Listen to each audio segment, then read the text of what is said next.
Pour qu'un micro-organisme pathogène pour l'homme infecte un individu, il doit suivre un trajet appelé chaîne de transmission, qui peut être direct ou indirect.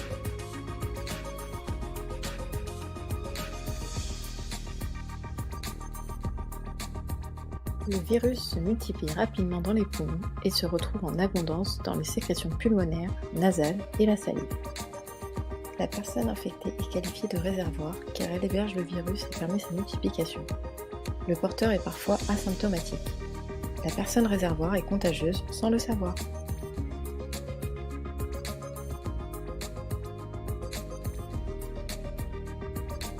Une fois à l'extérieur de l'organisme, le virus ne se multiplie pas mais peut persister un certain temps sur les surfaces inertes, téléphone, mouchoir, poignée de porte, crayon, etc.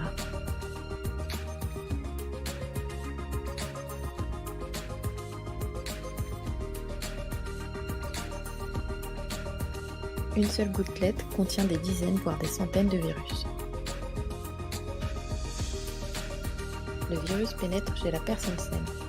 Lorsque la gouttelette atteint directement une muqueuse, bouche, œil, nez, ou lorsque la personne saine porte ses mains à la bouche, au nez ou aux yeux après avoir touché un objet contaminé. C'est ce qu'on appelle le manuportage.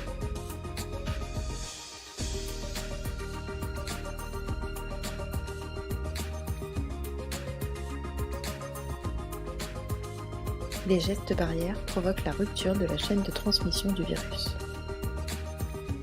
Ces gestes barrières et le port d'équipements de protection permettent d'interrompre la chaîne de contamination. Ce sont des mesures de prévention.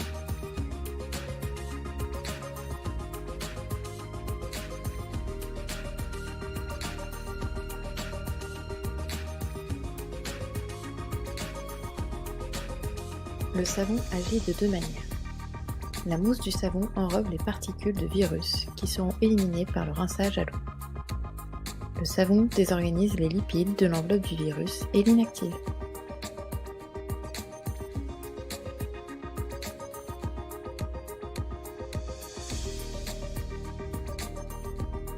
Le gel hydroalcoolique inactive le virus. Il est recommandé lorsque vous n'avez pas de savon à portée de main. La transmission directe de personne à personne est limitée si l'on supprime les poignées de main et les accolades. La distance permet d'éviter la transmission d'un postillon sur le visage d'une autre personne.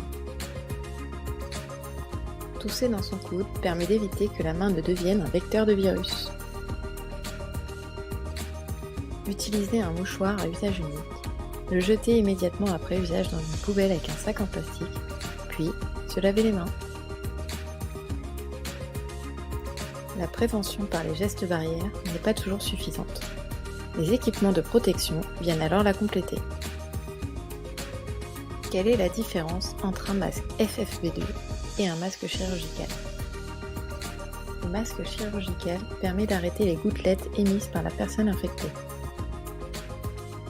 et bloque donc la chaîne de transmission du virus dès la porte de sortie. Ce masque est un équipement de protection des personnes voisines. C'est un équipement de protection collective. Les personnels soignants doivent porter des masques filtrants appelés masques FFP2 ou N95. En effet, le personnel médical est en permanence au contact de personnes infectées dans un environnement confiné riche en gouttelettes virales. Ces équipements de protection bloquent la porte d'entrée. Le masque doit être positionné de manière à ce qu'il recouvre bien le nez et la bouche. Il faut se laver les mains avant de le mettre et après l'avoir retiré.